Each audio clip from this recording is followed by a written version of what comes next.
He plays with speed. That's right. But I would say full field, when you've got a full field Thursday, Friday of any tournament, it's a long day.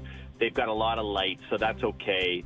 The interesting part when you think about where our Canadians played in is the first tee ball's at just after 7, but Nick just finished his round, and so Nick will go out early tomorrow. So late finish 9:45, and then he's at it, at 7:20 tomorrow morning. So it's a quick turnaround, but full day, that's for sure. LA, prior to the tournament, a lot of people were talking about the speed of the greens and how they would be significantly slower than what the players are used to playing on the PGA Tour. How much have guys talked about that, and how big of a factor was that today? Yeah, I mean, one thing we sort of heard from our Canadian guys and a few others that were sort of sharing some stuff around the practice green is it's really hard for the North American players to get there, to make their brains believe what their eyes are seeing, right? It looks great, it looks great, it looks pure, it looks fast, but when it actually comes to hitting the putts, they're just not rolling as fast. And with a golf course like this, we don't get a chance in Canada to see too much links golf or to play too much links golf, but so much is affected by the wind, it's affected by how it's rolling towards the water, away from the water, and things like that. So it's a bit of it's a real experience. It's super fun. I mean, I caught a lot of it on TV as much as live. It just looks, it really does look as good live as it does on TV. There's not a tree on the property. It's these beautiful vistas. And then once you get out there, it's brutally hard. Like, it's so hard. How did our Canadians make out today? Judging by their score, it wasn't quite what they expected or wanted to do the first day? No, it was tough. It was a tough day at the office for the guys. They had they probably got a little short end of the stick where the meat of their rounds was in tough conditions. So it was a typical sort of 4 seasons you get in one day, and our guys went out in pretty tough conditions. It was raining, then it kind of cleared up a little bit, and then it got windy. So it was a long day. Our guys probably didn't do what you were saying, Strutty, not as good as they expected, but I do think you get a good day tomorrow, and probably the cut, they're sort of talking around the cut being around 4 over. So you have a good day tomorrow. Corey's right there, and our boys, they have a good day tomorrow. I think we're going to do okay, but it was a tough one out there. Absolutely. With Lawrence Applebaum of Golf Canada, Corey Connors 3 over, Pendrith 4 over, Taylor 6 over, Hughes 8 over. But like you said, if the cut line's going to be 4 over, then there's still a lot of opportunity to, at a minimum, make the weekend. Rory McIlroy has had such a fascinating year, winning at Pebble, winning the Players, winning the Masters. And then he hit that dip, and it coincided with coming up here, obviously, to TPC Toronto. And he performs, horribly. Let's call it what it is. I mean, on the Friday, I think he shot 78. It was a real struggle. But he seems to have really turned things around, Lawrence. And you've been around him, you've met him a bunch. What kind of disposition are you seeing out of him? What kind of body language are you seeing out of Rory today compared to what we saw a month and a half ago? And how significant is this tournament at this course in particular because it is in Northern Ireland? Yeah, I think. I mean, we'll both remember that you lost to him by 1 stroke. Your pro-am number at 79. Right. Valid. You missed hitting him by 1. Almost had him. Bad read off your putt. Had him. Bad read off your putt on 18. Blame the caddy. You jammed me there. Yeah, he jammed you. But the thing was, nobody was more gutted, honestly, than Rory about just didn't have it up at TPC Toronto this year. And I mean, the guy was gracious and did everything that you can ever ask of the guy, and sometimes it just doesn't work out. And so we were excited that Rory has been synonymous with our event, the RBC Canadian Open, since when he went back to back, on the bookends of COVID in 19 and 22, and he's just been such a great fan of our event and participated, and we couldn't have asked for more. The interesting thing out here, guys, is seeing, he's from nearby Hollywood, which is pretty funny to say, but he's from nearby. The bars, the pubs, the restaurants are jammed to the gills, rooting for him. Like he couldn't be a more proud son of the region, and so he's just got that. He's got that hop in his step. He's really, he looks fantastic out there. He didn't start. He did some media where he said he was thinking about, 4 years ago he went out of bounds off the tee, and then he said, all I've been thinking about is coming back to Portrush and getting off that first tee okay, and he almost did that. Unfortunately, he did bogey number one.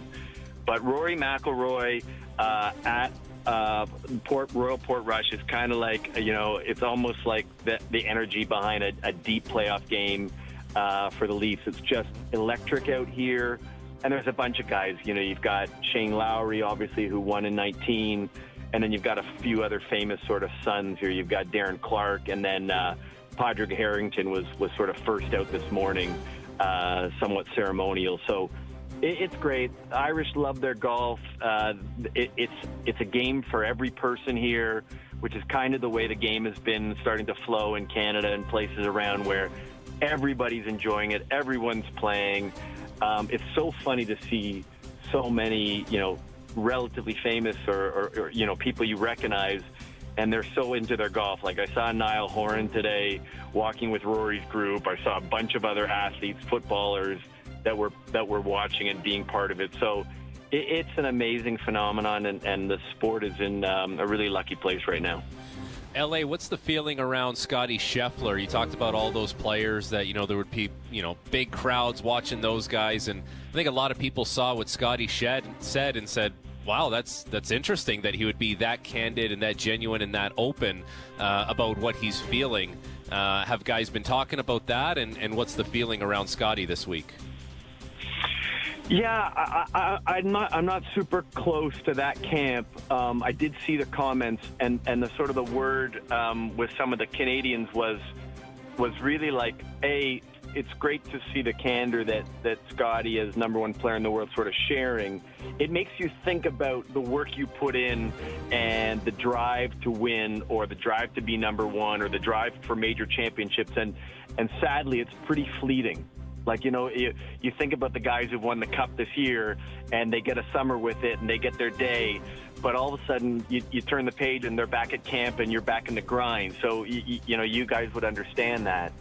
I think what's so interesting about him is you look at his results, and even his not so great results are T20s or top 20s or being just outside of the mix. And so I think the rest of the field is somewhat feeling about chasing him, and you can see out here, he's one of the featured groups. So when you look inside the ropes, you see a ton of cameras, a ton of people, a ton of media. But that group with Rory, Justin Thomas, and Tommy Fleetwood was probably the number one group that everyone was watching and following. So, to see there are so many neat guys who are doing so many cool things. You just think about the guys we haven't heard of in a while. You see guys like, Colin Morikawa, or you see a Cam Smith, or guys who've been sort of not in amongst the PGA Tour mix at all. And all of a sudden you say, okay, there's going to be something special out here. And it's just neat to see the buzz behind the Open Championship and the connection, in fact, that they have to the RBC Canadian Open and Canadian golf is really, really a special thing. Absolutely. Yeah, and we're just getting started. Day one is wrapped up, but we got 3 more, and we're definitely going to have Canadians into the weekend. We're going to have a great tournament over there at Royal Portrush.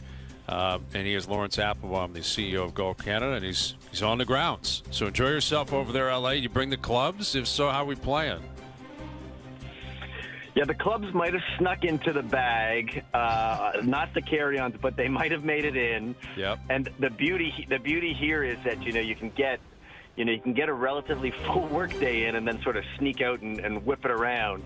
And so there's a couple tracks here that have been on the life bucket list, and we ticked off one with a very special place called Royal County Down. Ooh. So a big shout out to our friends who hosted us there. But that one's really special. and then you sort of turn every corner, and there's another links golf course that's facing the ocean. And as we're driving away from the golf course, we passed 3 golf courses I'd never heard of that just looked, better and better and better. So it's like it makes us realize how much great golf there is in the world, and we're on a nice slice of it ourselves. And Strutty, we're coming your way. We're coming your way in 2026. Royal Mayfair for the CPKC Women's Open. We just announced in 2026. Maybe we got to get you in the Pro-Am. Yes, get Strutty out there hacking and whacking. My game's on the upswing. I almost broke 80 the other day, so I'll be ready. I'll be ready. I'll be ready. Put it in the calendars. We can't wait. You got to get through Mississauga first, though, coming up in August. We cannot wait for that. All right, Lawrence, enjoy yourself over there. Thank you for doing this, buddy. We appreciate it. Okay, thanks for all your time, fellas. There he is, Lawrence Applebaum, the CEO of Golf Canada. Okay, we love it. Ladies on the way out to Edmonton in 2026, and they'll be again at Mississauga later this summer. I guess in just over a month, I think it is, or about a month from today. So we look forward to that. All right, hour 2 coming up. The Leafs have made a trade. We'll get back into it. The Jays are back in action tomorrow night with the Giants in town. Overdrive continues. TSN 1050 and on TSN 2.